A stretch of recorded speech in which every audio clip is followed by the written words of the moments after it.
Hey, it's Warren here again with Copeland Small Engine Repair. Welcome back to my channel. Today I'm going to be showing you a couple of different endoscopes. They're also called borescopes. It's just these little cameras on the end of a cable so you can look in the tight spaces behind walls, inside engines, or wherever you're trying to look. I've got two of them here. The first one I'm going to show you is the Ames by Harbor Freight. This is the expensive one from Harbor Freight. It's like 150 bucks, I think. And I've had it for a couple of years. It served its purpose. It works. But it's, you know, for $150, it wasn't that great a quality of the picture. I'm going to show you the picture. I got a chainsaw, and I'm just going to put the camera in here so we can see the clarity of the inside of the cylinder. You can see it's a little grainy. It's really not crystal clear, and if you're here, I mean, you can see the picture is just not real great. And another problem with this one is the tip of it doesn't articulate. It doesn't move around. So it's pretty much just going to look at what it's looking at when you put it in. And trying to maneuver this thing so it can look around for you inside gas tanks or engines is a big pain, and you can't look around at all. And this one was like 160 bucks or so. The other one I'm going to show you, this is the made by, I think it's pronounced Vever or Vever. This one's sold on Amazon for 100 bucks. And the difference in the picture quality between these two is amazing. I'm going to put this one in here. Let me put it inside the cylinder real quick. And look at that. I mean, that picture is clear as it can get. It looks like there's a funny texture on it, but that's just because I'm filming this with this camera. But in person, this picture is crystal clear. It's amazing. Another thing I like is the camera on the end of the Vever one is already small. The camera that comes on this one is a little large. And if you want to go into a 10mm spark plug hole, you have to buy the other camera that's available for this one, which is like 60 bucks. Just so you have a smaller camera. With this one, the one I bought on Amazon, made by Vever or whatever that's called, the camera is already tiny. It's already small. And the difference in picture quality is huge. I mean, it's just amazing.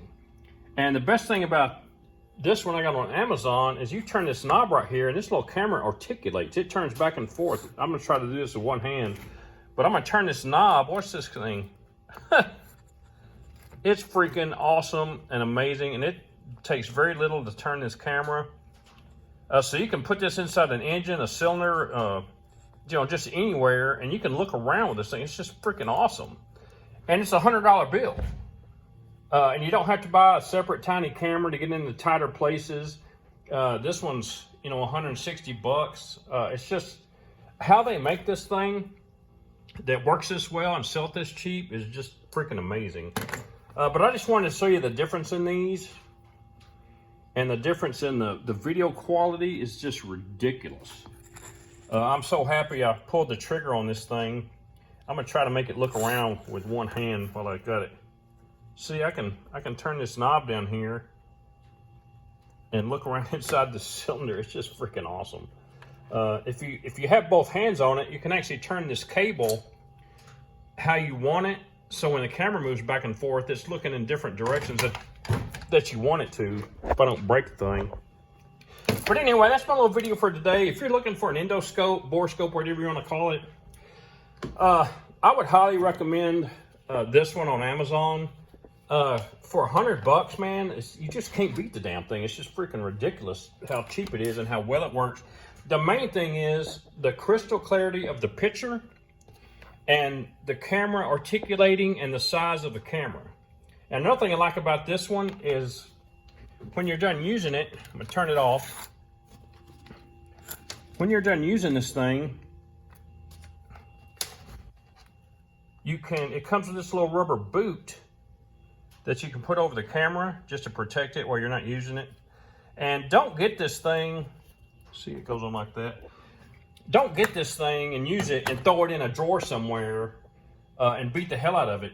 Take care of this thing. I'm gonna buy an Apache case. It's just a hard shell case with foam in it to put this in to protect it, because I want this thing to last forever. And no more than I use this thing. When I take it out and use it, I'm very careful about using it. I don't, throw it on the workbench. I don't get it wet. You got to be careful with this thing. But the difference between the Harbor Freight one and this one, especially since this one's $100 and this one is a lot more, it's just ridiculous. But anyway, that's all I got for you today. I got to get back to working on this saw. I'll catch y'all later.